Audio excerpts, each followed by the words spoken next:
Grayson, it's me! They changed the locks, so I will change everything.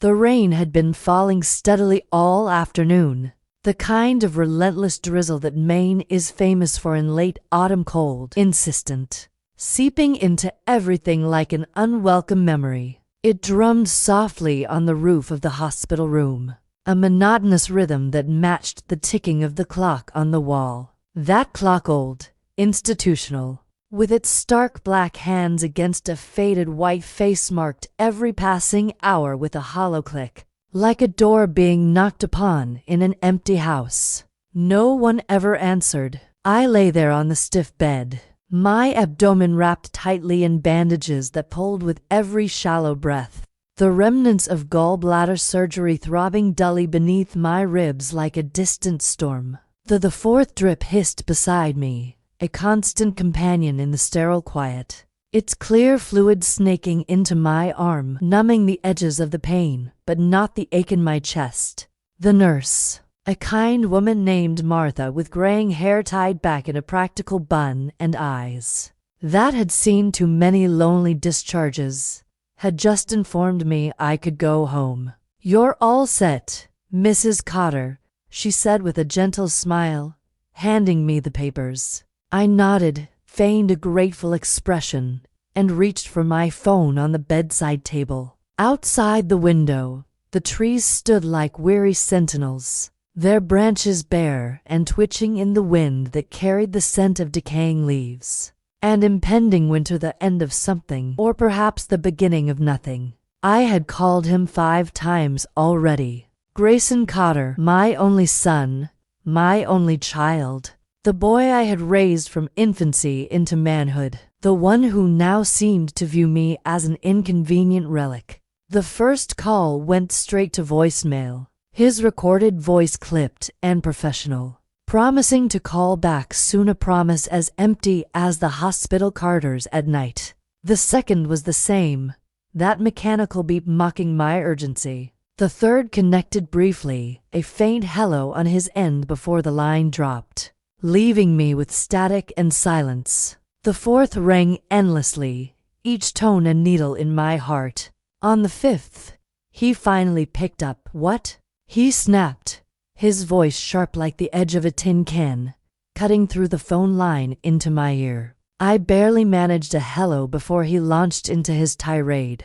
My fingers clenched around the phone, knuckles whitening, aching from the grip and the lingering effects of anesthesia. I didn't speak. I couldn't trust my voice not to crack, but I heard hers in the background bell, my daughter-in-law, with her tight, mocking laugh that she wielded like a punctuation mark to every cruel sentence. Why is she calling again? Jesus, it's like having a zombie on speed dial. Smells the same, too. Grayson didn't correct her. Instead, he chuckled, that condescending sound he reserved for telemarketers or strangers peddling unwanted wares. "Don't call us every 5 minutes like a lost dog," he said. "We're not your taxi, old woman." Then, click, the line went dead, and the silence that followed was louder than the beeping of my heart monitor, echoing in my ears like a verdict. I sat there, staring at the blank screen of my phone, my hands trembling not just from the surgery's aftermath but from something deeper, heavier, a finality that settled over me like the gathering dusk outside. If you feel that justice deserves celebration, smash that hype button. Let us keep stories like this alive, echoing far and wide. Your support helps us bring understanding and love to those who deserve it. Thank you so much, and keep listening. Martha returned with my discharge papers, her smile fading slightly as she noticed my pallor. "Is your family on their way?" she asked gently, her voice laced with concern. I lied, forcing a weak nod.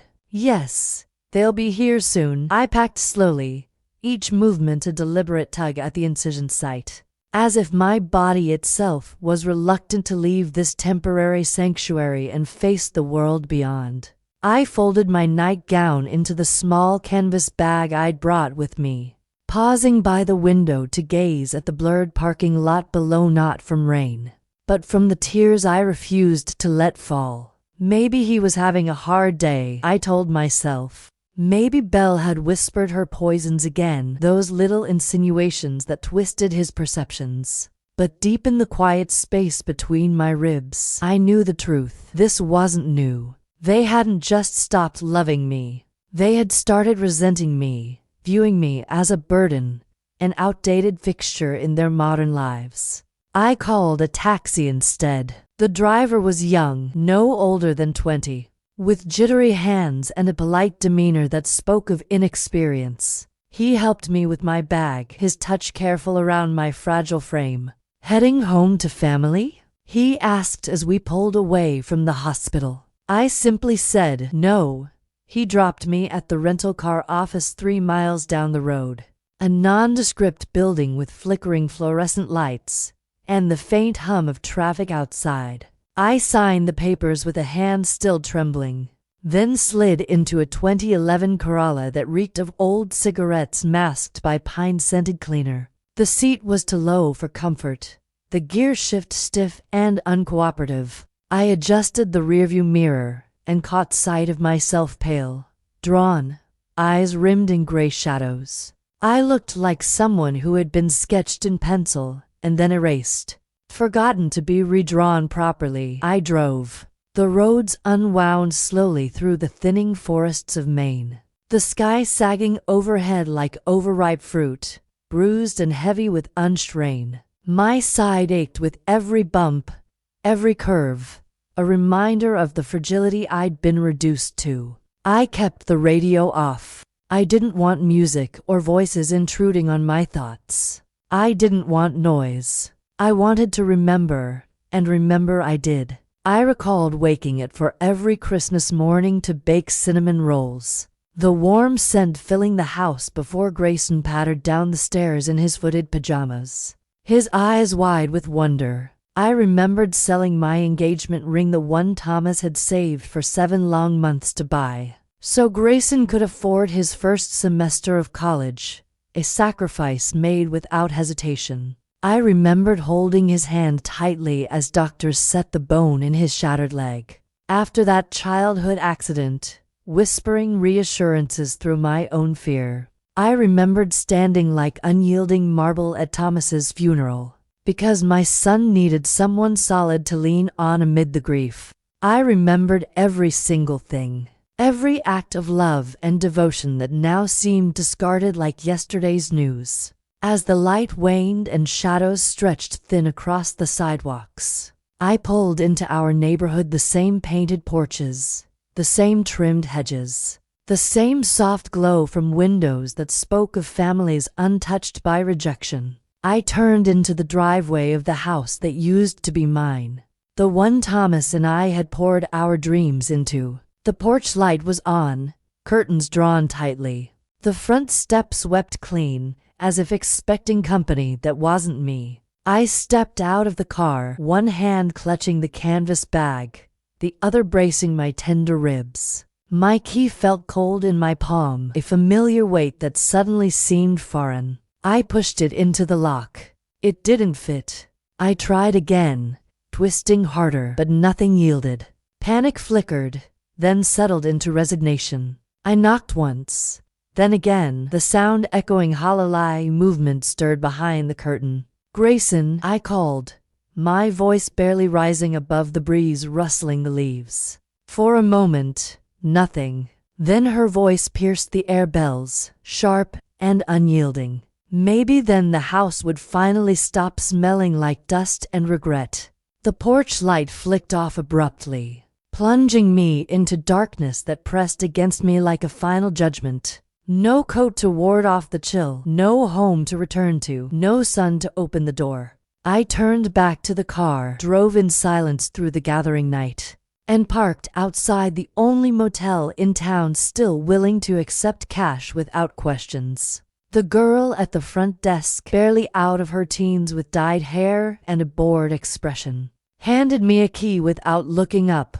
I walked into the room, flipped the lock with a decisive click, sat on the edge of the bed, and stared at the peeling wallpaper until my back stiffened from the stillness. I did not cry. Not then. I did not scream. I simply whispered to the empty air, to the void. I see now. I see you both. And in that quiet room, with my stomach stitched shut and my soul unraveling thread by thread, I made a decision. I was going to change everything. The rain had intensified by the time I turned onto my street. No longer a gentle drizzle, but a slow, needling pour that slipped under collars and chilled bones to their core. It whispered quietly but clearly, "You are not wanted here." The windshield wipers dragged across the glass with a tired squeak. Reluctant soldiers in a losing battle against the deluge. My hands gripped the wheel tighter than necessary, palms cold and slick,